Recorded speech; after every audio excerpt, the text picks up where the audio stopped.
I got involved with them because Father suddenly said to me, was I keen enough to have a boat of my own? And since at that time I used to get so gashly seasick, my immediate reaction was to say no thank you.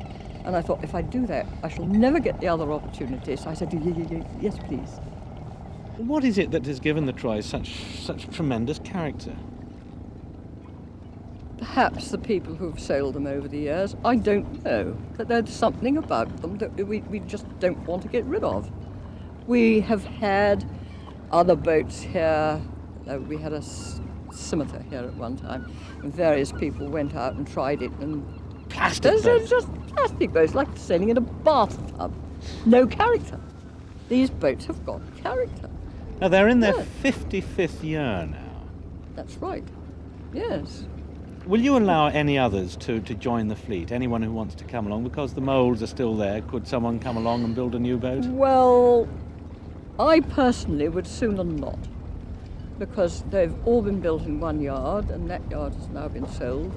Now, Jim, you worked man and boy, so to speak, on building Troys, didn't you? Yes, that's right. Tell me something about their construction and all the little things that went into their building.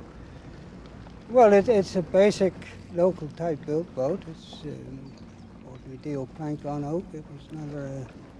It was built cheaply in the first instance for Sir Charles Anson's daughter to learn to sail in, the first one, and it sort of developed from there. Different people bought, and then they started racing them, and of course the classes evolved rather than being developed on a market scale. I don't think the boss ever anticipated it at the time. The last three I built, I did try and strengthen some of the weak points, but the actual molds and shape are being built on the original molds that Mr. Waddy made. Now, the last one was built quite a few years ago. Why no more new ones? I think it's a limited demand for it. They're not everyone's boat. It's the popularity as a class and the competition in Foy, I think, that keeps it keen. And then it sort of dies off for a year or two, and then someone buys a new one and tarts it up, and away she goes again. And that's how it's been all the time I can remember, really. Now, Jim, you did say it was a cheap boat. Now, just how much did that first boat cost? I understand it was £120. And how much would something like that be now? I would say about 3,000, 3,500. How long can they go on for, do you think? How long can the class survive? That's very hard to say. I mean, the most recently built ones, obviously, can go on as long as this whole thing. You know, and in 2 years' time, she's going to be 50.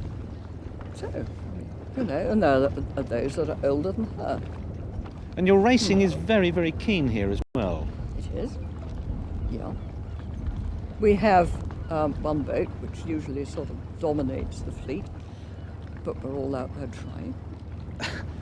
Dare I say, they're vastly over canvas, really, for a boat of this size. Of course they are. We all know that. But we I don't know, we just don't care. We press on regardless, which is ridiculous, really. And you'll have a crew of 2 for light weather, 3 for medium weather, and 4. There are occasions when 4 is a benefit, because they can stand on the pump and keep the water out. Yes, that's right.